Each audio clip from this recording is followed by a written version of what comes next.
Hey, not sponsored. Hello noble ones and welcome to Metatron's Academy. So today is a little bit of a special upload because not so long ago I made a post on my community tab both on this channel, which is my second channel, and on my main channel, Metatron, where I asked my audience, please feel free to ask me questions. So on this channel we're gonna deal with linguistic questions, and on my main channel I talked about historical questions.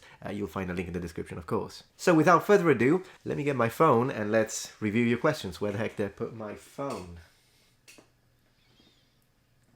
Content creation at its finest. Look at that level of preparation. There it is.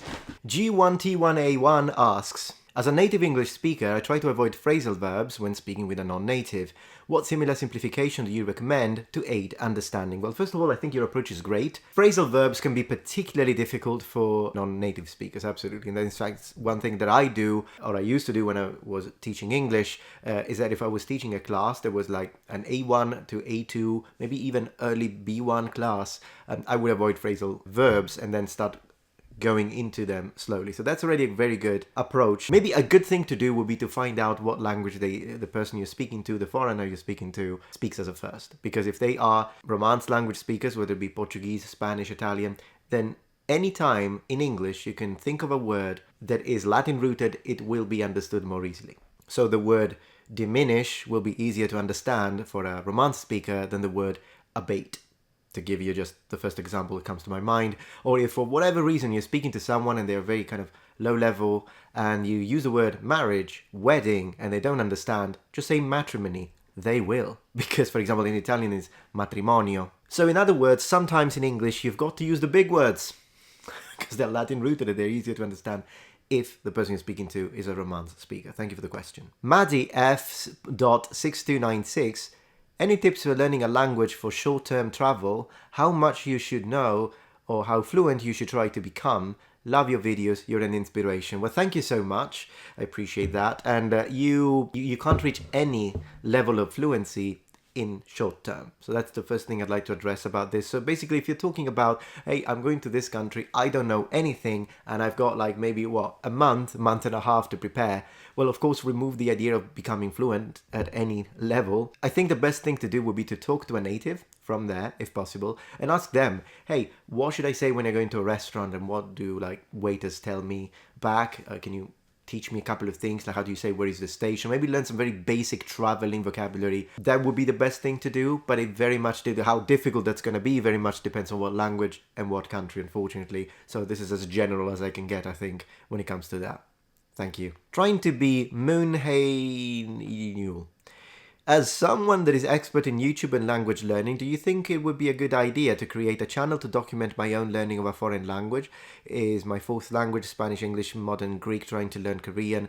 All language channels are better when you are teaching others instead. I'm afraid of starting mostly. You should totally start that. In fact, it sounds fascinating.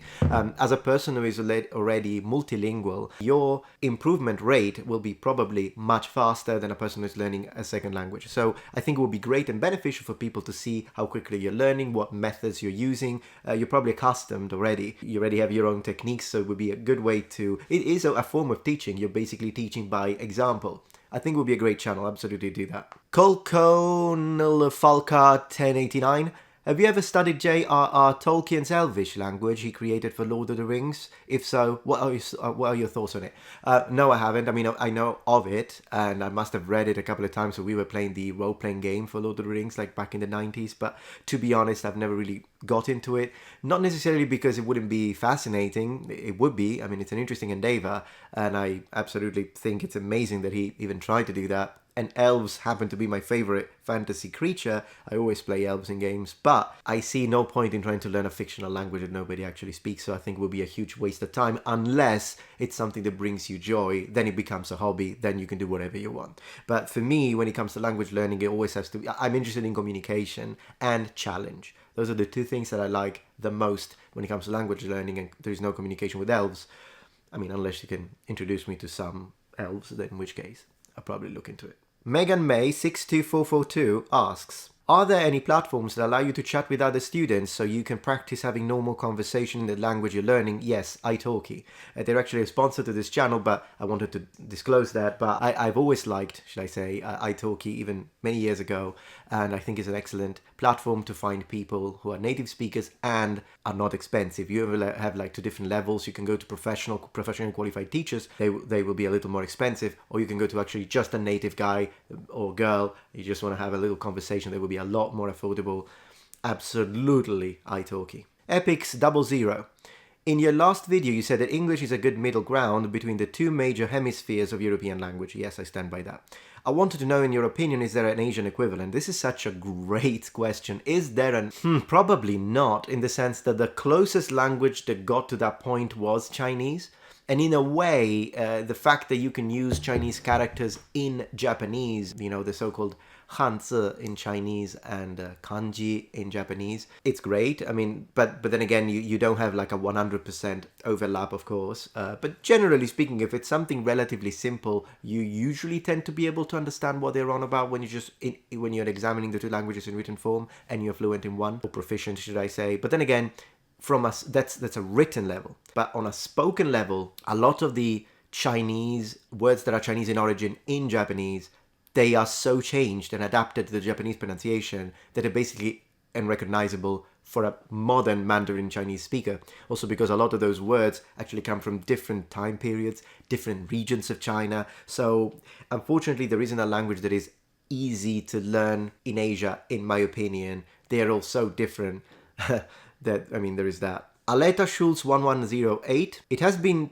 decades since I had high school Latin classes. What would you recommend as my first second language to learn at 74? Well, yeah, probably not Latin. I would absolutely recommend you, first of all, it's commendable that you want to learn, and at age 74 it's absolutely doable. I had a student who was 70, maybe 71, and her second language is Italian. She wanted to learn English. She was my student, and she reached, in a couple of years, she reached a decent level, like really good. And when I say really good, I mean she wasn't incredibly fluent, but she could understand. She could have a conversation. She could watch a film in English, and she started from scratch. So it's absolutely doable. Don't listen to anyone who tries to tell you not to do it. You should absolutely do it. What language should you choose? You should just choose the language you're most interested in. The reason why I'm saying that is because if you start learning a language at age 15 or 20, you know, there could be reasons why you're doing that could be connected to possible future job and careers. But in your case, I don't think you're doing this because you want to do a specific job with that. So you should just focus on the language that you feel most interested in, and the one language that when you think about it, you're like, oh, I wish I could speak this. Choose that one. It doesn't matter if it's difficult. Your interest in it will make it easier for you. Thank you. Leaf Spicy 3613 asks, do you have tips on learning? Have you learned any languages that aren't widely spoken anymore? For example, Sanskrit. I actually, believe it or not, I took a couple of classes of Sanskrit, but I don't know much about it, just out of curiosity. I would imagine Latin would be one of those, and a good way to do it is to try, and because you need to speak a language to learn a language, let's make that one clear. If you just read and write, you'll be great at reading and writing, you will never be able to speak it. So it kind of depends on what you mean by learning. And if you want to be in a position where if someone reads the language, you understand it, and then you could even try and speak, then that's what you need to do. It depends on the language. When it comes to Sanskrit, there are people that speak it, but it's a very small, I mean, unless you want to go to Tibet, into a Buddhist temple, which, I mean, if you can, fantastic. But unless you want to do that, it's going to be kind of difficult. You need to go to the academic level and maybe find a professor with whom you could learn a little bit of spoken interaction, and definitely taking classes with a professional. It's going to be a bit more expensive, possibly, but if budget is not a problem, professional academic level training would be the best way to do it. Secondly, trying to find someone else who's passionate, maybe try to find a forum where people do this kind of studies, or a YouTube channel where there is a community interested in this sort of languages. But last but not least, you need to just try and surround yourself in the language. I'll make a dedicated video to that. Gabriello BR, so Brazil, I suppose. What's the best strategy for learning similar languages and not mix them up? I'm Brazilian and want to learn both Spanish and Italian. First, reach a solid level in one and then explore the other. Because if you learn them both at the same time from scratch, this will be a problem. How much of a problem very much depends. It's a case-by-case situation. I've seen people that can pull this off, but it is very difficult and you will most likely mix them up. So this would be my suggestion. Choose one, focus fire on that, get to at least an upper intermediate level, and then tackle the other. Dark Cow, 7 of 9. Portuguese is actually the most spoken language, not English. I believe you're wrong. Like, I don't know exactly what you mean. Are you saying as L1 or as an L2? In the sense that, are you talking about native speakers or are you talking about people who speak it as a second language? And regardless, to be honest, I don't know where you're coming from with this. So I'm going to need some data, because the way I understand it, English is much more widely spoken than Portuguese. Jeff Cardo SJR3825. Any languages other than your native where you prefer to speak an accent or dialect that is in the textbook language? It kind of depends. So when it comes to my Japanese, I try to be as close as possible to Tokyo, so standard, Hyojungo, so not that one. Mandarin, I used to like to try and put on a bit of a Beijing accent rather than Putonghua, so kind of commentator, TV newslet, standard accent free. But in the last few years, I've actually gone back to a more standard version of speaking rather than using Beijing pronunciation. I still like it, but maybe that would be one. And apart from that, when it comes to English, I try to be as clear. Clarity in communication is the most important part when I'm in front of a camera, but if I'm talking to a friend of mine, sometimes people tell me that I go a little less formal, and I sort of revert back into a slight Cockney flavor. Not Cockney because you've got to be a full-on Cockney to speak like that, but I know that sometimes, depending on who I'm speaking with, it's different. Like the way I'm speaking to you now is the way I would speak to my language students, but it's not the same way as I would speak to a friend, particularly if I go back to London. Nix Nyaruko, should I be just mass memorizing vocabulary to help with listening comprehension? I feel like I can even speak better than my listening. No. So mass vocabulary is not the answer to increasing your ability to listen, and particularly if you're struggling with understanding a language when it's spoken fluently, whether it be a recording or whether it be an actual native talking to you, or a film, then the best way to tackle that, because I've had that problem too, the best way to tackle that is to do mass listening. You need to get used to the sounds of the language, the speed of the language, and the pronunciation in that language. Now, increasing your vocabulary does help, of course, because there will be situations where, well, I don't understand because I don't know the word. But there will be plenty of situations, in the majority of cases, when you don't understand and you have problems with listening is not when you don't know the words, but is when they're speaking too fast, you're not used to it, and you don't recognize the word because of the actual native-like pronunciation. Mass listening is the answer to that. Giga Davy 91, does the E sound in English have a longer vowel length than the I? Well, it kind of depends what you mean by I. If you mean I in English, then, well, yes, although there is one case. Let me give you an example. So, of course, when the I is pronounced I, time versus seed, seed is longer.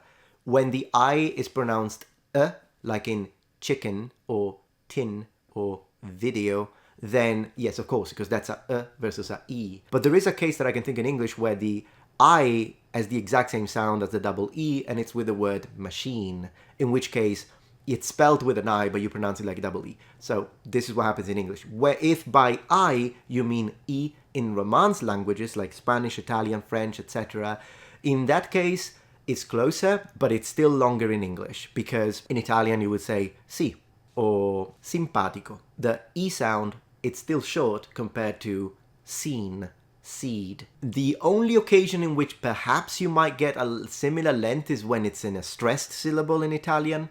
For example, capire. But then again, we don't really say capire. So it also depends on the accent. Billy DeGarin asks, what makes a language beautiful and one ugly? Well, I would say 80 to 90% is personal preference, but there is a sort of maybe 15%, 20% that has to do with some sounds that, generally speaking, seem to be perceived by the majority of the human population as not being particularly pleasant. For example, aspirated sounds. Very much so when it's a very strongly aspirated sound, like a h. If a language has a lot of these, then usually it's not perceived to be particularly beautiful by a higher number of individuals. But then again, it very much depends on personal preference, because to someone, French will sound absolutely horrible, and to another person, French will be the most beautiful sounding language in the world. And to me, for example, both Japanese and Mandarin are absolutely beautiful, but I've heard people saying Mandarin, so personal preference. Okay, so I think we got quite a few answered. I hope you enjoyed. I've got 100, so if you like these kind of videos, I'll make it into a series and just occasionally pepper my regular uploads with these sort of answers. And if you want to ask your question, feel free to find the post in the community tab. Feel free to ask your question. Perhaps you'll be picked for the next video. Thank you very much for watching and joining Metatron's Academy.